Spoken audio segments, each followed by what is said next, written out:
ফজরের পরে ঘুমালে মারাত্মক ক্ষতি হবে। এখন বর্তমান জামানায় সাধারণ যুবক বয়সী ছেলে মেয়েদের একটি ফ্যাশন হয়ে গেছে, কেমন জানি ফজরের পরে 7টা 8টা 9টা পর্যন্ত না ঘুমলে তাদের কেমন জানি সারাদিনের একটা কাজ বাকি রয়ে গেছে। শুধু তাই নয়, এমন কি আজকে আমাদের যুবক ভাইয়েরা, যুবতী বোনেরা আজকে এমনকি ফজরের নামাজও ত্যাগ করতে শুরু করেছে।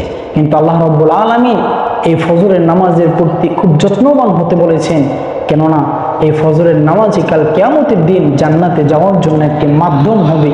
কিন্তু আজকে আমরা ফজরের পরে ফজরের নামাজ বাদ দিয়ে 7টা 8টা পর্যন্ত ঘুমিয়ে কেমন একটা আমরা ফ্যাশন তৈরি করে ফেলেছি। যদি আপনি সকালবেলা ঘুমান আপনার মারাত্মক ক্ষতি হবে, কেননা এই দিনটি শুরুই হয় আপনার সকাল থেকে। আর আপনি যখন সেই সময় ঘুমাবেন আল্লাহর রহমত থেকে কিন্তু আপনি বঞ্চিত হয়ে যাবেন।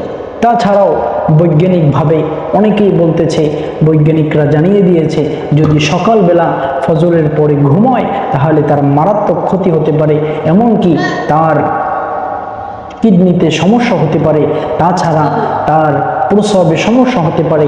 এই জন্য ভাইরা আমার, এই ফজরের পরে ঘুম থেকে আমরা পরিত্যাগ করি এবং আল্লাহ রাব্বুল আলামিন যেহেতু সকাল সকালই আমাদের উপর রহমত বর্ষণ করেন, এই জন্য আমরা অন্তত পক্ষে যদি একান্তভাবে আমাদের ঘুমের প্রয়োজন হয় তাহলে আমরা ফজরের নামাজ আদায় করে এরপরে ইশরাক নামাজের পরে অর্থাৎ 7টার দিকে আমরা ঘুমানোর চেষ্টা করব।